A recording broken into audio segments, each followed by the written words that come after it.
Pimpinan, mohon maaf, saya minta waktu. Alamin. Wassalamualaikum Pimpinan, saya A432, pimpinan. Om Santi Santi Om.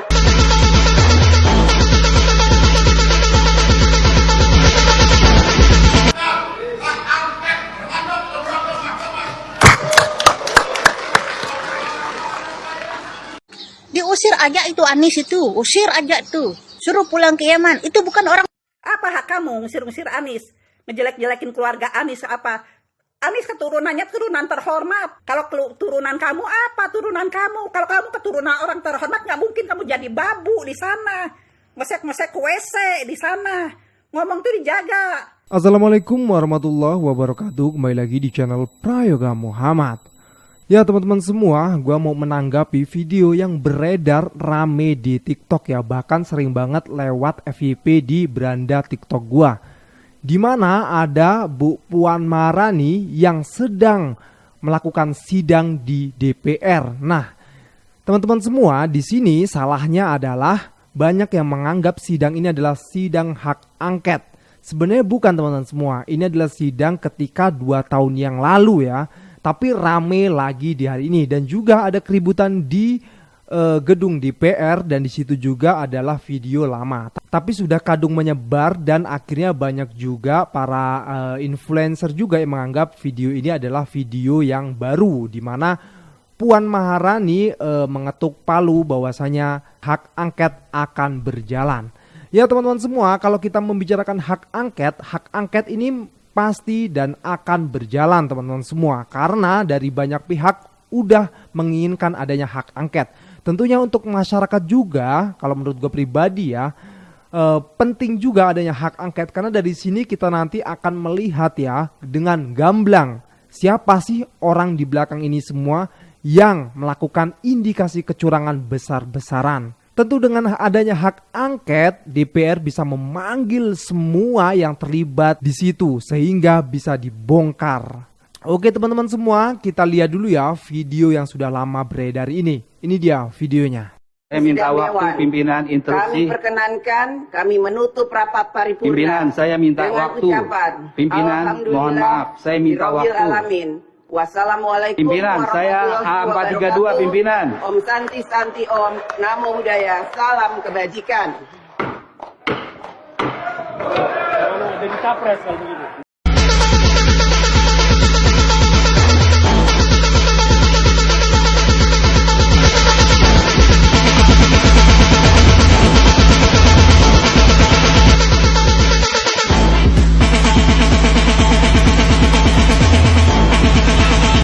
Nah teman-teman semua, di sini ya di TikTok pasti ada tulisannya. Contohnya video yang satu ini ya, sidang pemajulan presiden ricuh. Nah ini padahal video lama.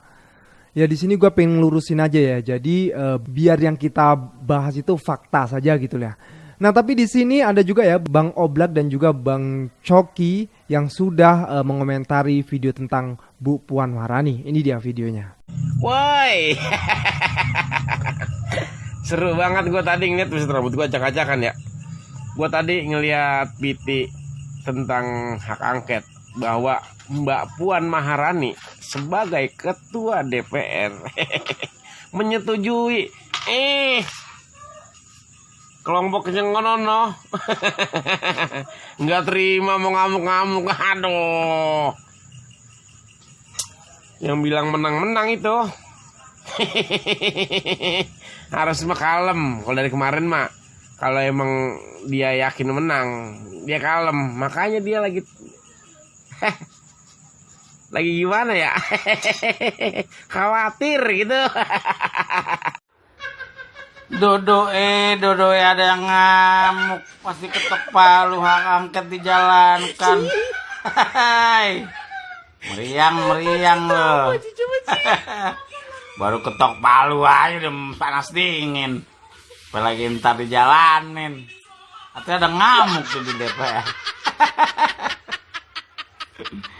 Ya sekarang kalau kagak ada apa-apa, jalanin aja angket, ya nggak?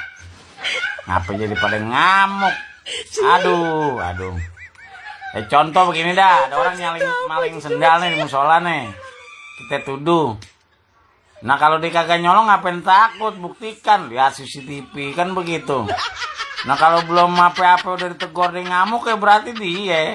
Kan begitu logika berpikirnya kawan. Ya enggak? Ngomong-ngomong puasa nggak lu pada? Gue bikin piti sebelum sahur nih, sebelum imsak.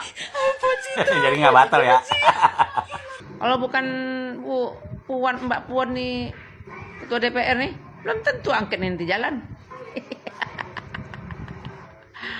Nggak kusangka memang anak proklamator nih lain pula ya kan.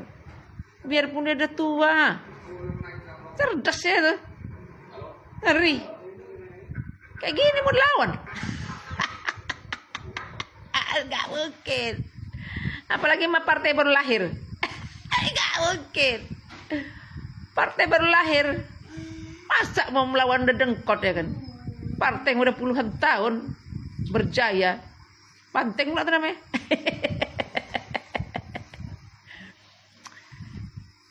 Terima kasih ya Mbak Puan.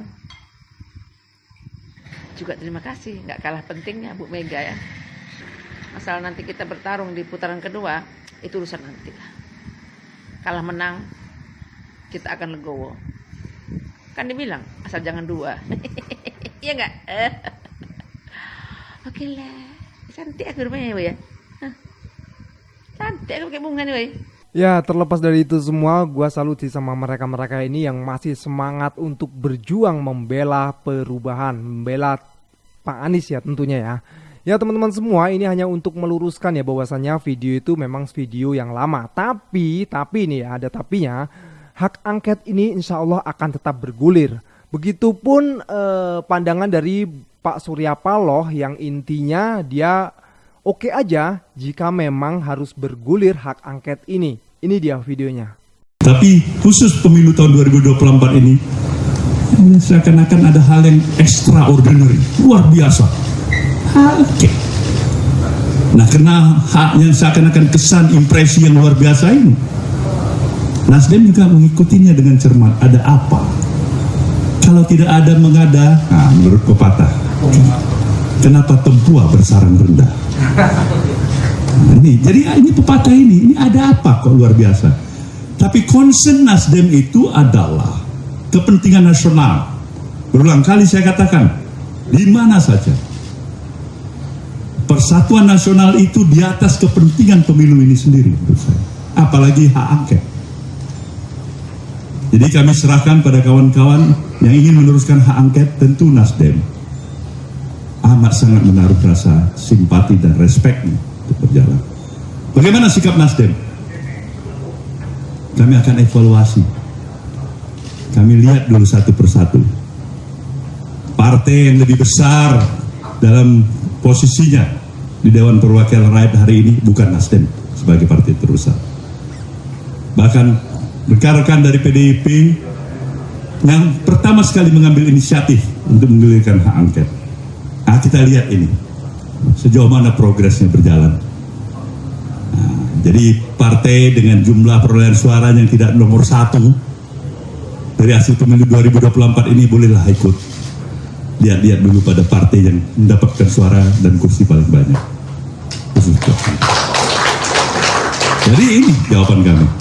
Ya intinya semua ini diawali harus dari partai PDIP yang tentunya partai PDIP ini partai nomor 1 lah bisa terbilang ya. Partai terbesar yang memang mencetuskan atau ingin melakukan hak angket. Nah mudah-mudahan saja nanti dari Bu Megawati pun menyetujui dan langsung bisa bergulir hak angket ini. Ya tentunya sudah ada juga sidangnya ya di mana Bang Masinton juga yang mengeluarkan aspirasinya terkait hal ini ya. Tapi sebelumnya kita lihat dulu video ini. Ini hak angket, salah satu hak DPR untuk melakukan penyelidikan terhadap pelaksanaan suatu undang-undang dan atau kebijakan pemerintah yang berkaitan dengan hal penting, strategis, dan berdampak luas pada kehidupan bermasyarakat, berbangsa, dan bernegara yang diduga bertentangan dengan peraturan perundang-undangan. Ganjar Pranowo mendorong partai pengusungnya untuk menjalankan hak angket di DPR RI untuk mengusut kecurangan di pemilu 2024. Anies Baswedan juga menyebut partai di koalisi perubahan yaitu PKB, Nasdem, dan PKS siap untuk mengajukan hak angket. Jadi, apakah hak angket atas kecurangan pemilu ini bisa dilakukan? Usulan hak angket diterima kalau mendapatkan persetujuan dalam rapat paripurna DPR yang dihadiri lebih dari setengah jumlah anggota DPR. Partai-partai pengusung Anies Muhaimin yaitu PKB, Nasdem, dan PKS punya total 167 kursi di DPR. Partai-partai pengusung Ganjar Mahfud yaitu PDI Perjuangan dan P3 punya 147 dari 575 kursi di DPR. Jumlah kursi partai-partai pengusung Ganjar Mahfud dan Anies Muhaimin udah melebihi 50% dari jumlah anggota DPR. Artinya, hak angket bisa saja dilaksanakan kalau partai-partai pengusung Ganjar Mahfud dan Anies Muhaimin setuju. Terakhir kali hak angket digunakan pada 2017. DPR pernah menggunakan hak angket terhadap KPK untuk secara terbuka membuka rekaman pemeriksaan koruptor pengadaan IKTP Miriam S. Haryani. Pada saat itu, penggunaan hak angket DPR terhadap KPK menuai pro dan kontra karena justru dianggap sebagai bentuk pelemahan KPK. Hak angket juga pernah digunakan untuk kasus besar seperti pencairan dana bantuan untuk Bank Senturi pada 2009. Kira-kira DPR bakal pakai hak angket lagi nggak ya untuk pemilu 2024? Gimana nih menurut kalian? Pernah tidak kemudian hak angket menjatuhkan presiden? Pernah nggak? Pernah. Kapan? Gus Dur. Tapi pernah tidak kemudian hak angket juga tidak menjatuhkan siapa-siapa? Pernah. Ya artinya bahwa sejarah itu selalu berulang dari waktu ke waktu.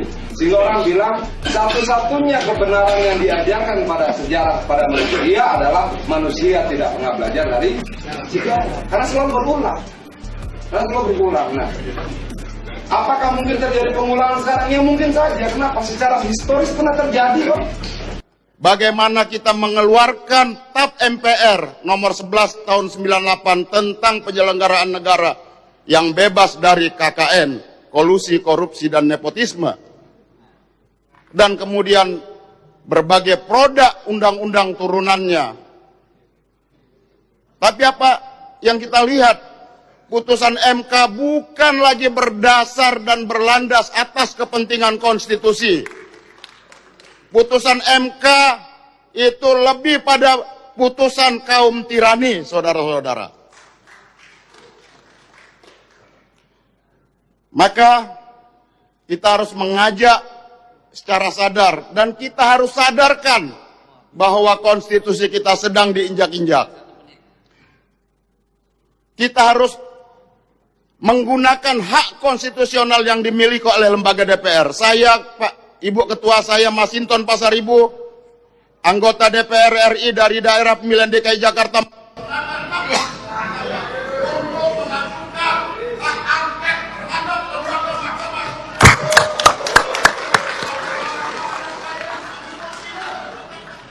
Ya itu ya teman-teman semua, di akhir video Bung Masinton yang dimana beliau memang termasuk orang yang paling semangat sekali, paling gencar sekali untuk bergulirnya hak angket ini. Tentunya didukung oleh masyarakat banyak juga ya, begitu juga dengan Bung Adian. Nah teman-teman semua, sekali lagi ya, hak angket ini benar-benar harusnya berjalan dan bergulir, karena dengan inilah bisa transparan, terbuka semuanya ya kan, dan nanti akan ada yang bertanggung jawab atas kecurangan ini semua. Oke teman-teman semua, kita lanjut lagi ke videonya. Aman ya, buat PSI yang sudah mengeluarkan duit 24 miliar, tapi suara yang didapat cuma 4 juta, saran gua daripada duitnya dipakai lolos Senayan, mending 24 miliarnya dipakai buat main slot. Lebih itu dapatnya 4 juta, 3 kata lucu, anak online abah. Sampai buat grup Telegram mereka. Ada grup Telegramnya. Baiklah. Ini dia tutorial menjadi anak online abah. Perhatian semuanya sudah berkumpul. Anak online abah. Kepung KPU. Bagus. Coblos ulang. Pokoknya harus pemilihan ulang sampai abah menang. Padahal abah unggul di semua SPBU. Maksud saya TPS. Tapi kenapa hasilnya bisa seperti ini? Ini fix kezoliman. Takbir. Ini mah misalkan ya. Misalkan MK itu memutuskan diadakannya pemilu ulang. Lalu banyak yang teriak, jangan sampai tuh Mas Gibran sama Pak Prabowo ikut lagi. Karena mereka mungkin pada takut kali ya, kalau Pak Prabowo sama Mas Gibran lebih unggul lagi kalau diadakan pemilu ulang. Lalu kandidatnya itu tuh antara Pak Anies sama Pak Ganjar. Ataupun ditambahin tuh, Bang Komeng kan paling tinggi suaranya tuh. Nah tiba-tiba Bang Komeng itu jadi kandidat ketiga. Nah ini para netizen kira-kira kalian tuh pilih yang mana tuh? Di antara kandidat tersebut, antara Pak Anies Baswedan, Pak Ganjar Pranowo, dan Bang Komeng tuh ya. Coba deh tulis di kolom komentar apa yang menjadi pilihan favorit kalian sehingga kandidat tersebut itu layak jadi presiden. Diusir aja itu Anies itu, usir aja tuh. Suruh pulang ke Yaman. Itu bukan orang. Ini manusia maunya apa ini? Tapi pihak TikTok diloloskan yang kayak ginian. Ini udah murka ini. Kebenciannya terhadap Anies itu membabi buta. Mau tanya, salah Anies itu apa? Apakah Anies merugikan Anda? Apa Anies gimana? Salah Anies itu apa gitu, sehingga kamu membabi buta gitu, marahin Anies, maki-maki Anies, keturunan apa. Kalau keturunan kamu apa? Kalau keturunan Anies, kakeknya pejuang, orang tuanya orang tua terhormat, ibunya siapa? Ibunya Anies, seorang dosen, rektor, orang berpendidikan, orang yang beragama, orang yang beriman. Kalau kamu apa? Keturunan apa? Kalau kamu keturunan yang terhormat, dengar ya, ingat ya, kalau kamu keturunan yang terhormat, nggak mungkin kamu jadi babu. Kamu ditinggalin kabur sama suami kamu, diperas kamu uangnya terus-terusan. Jadi congor kamu tuh dijaga, jangan kayak gituan. Kamu boleh nggak pilih Anies, nggak memaksa kamu nggak milih Anies, tapi jangan gitu cara kamu. Cara kamu jangan begitu, kamu jangan bertingkah, jangan belagu. Di mana kamu tinggal, gua samperin loh. Gitu. Jangan gitu kamu. Jangan belagu lah. Kalau kamu masih jadi babu, jangan belagu. Sopan ngomong dikit. Jangan kayak gituan. Ngomongin maki-maki Anies, ngusir-ngusir Anies. Apa hak kamu? Apa hak kamu ngusir-ngusir Anies? Ngejelek-jelekin keluarga Anies apa? Anies keturunannya keturunan terhormat. Kakeknya pejuang. Ayahnya terhormat. Ibunya seorang rektor, dosen. Kalau turunan kamu apa? Turunan kamu. Kalau kamu keturunan orang terhormat, nggak mungkin kamu jadi babu di sana. Ngosek-ngosek WC di sana. Ngomong tuh dijaga. Sopan dikit. Kamu ngusir-ngusir Anies, apa hak kamu digituin? Ngomong congor. Kamu nggak takut kamu kena ajab ke mulut kamu. Kamu udah jadi babu. Sama suami dimanfaatin, ditinggalin. Uangnya diperas. Kamu di sana banting tulang, ngosek-ngosek WC. Jadilah kamu babu terhormat. Jangan kayak gituan. Banyak babu tapi nggak kayak kamu congornya gitu. Ya teman-teman semua, inilah jadinya ya kalau orang tidak mau menjaga ucapannya. Sehingga ada seseorang juga yang merasa tersakiti dengan hal itu.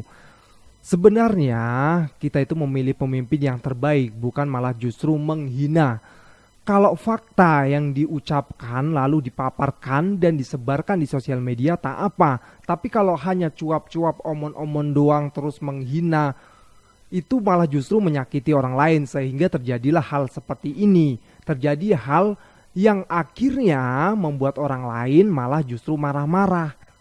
Kan jadi tidak kondusif ya. Jadi teruntuk orang-orang yang sukanya menghina-menghina, stop lah. Jangan hina, keluarkan aja fakta-faktanya. Misalnya kalau Pak Anies jeleknya di sini ya keluarin saja. Nggak apa-apa, nggak masalah kalau memang itu fakta. Oke teman-teman semua, gue rasa cukup ya. Jadilah orang yang cerdas gitu ya. Jangan lupa untuk berikan komentar dan kritikan kalian di bawah ini. Jangan lupa juga untuk like, subscribe channel ini. Sekian dari gue, Prayoga Muhammad. Wassalamualaikum warahmatullahi wabarakatuh.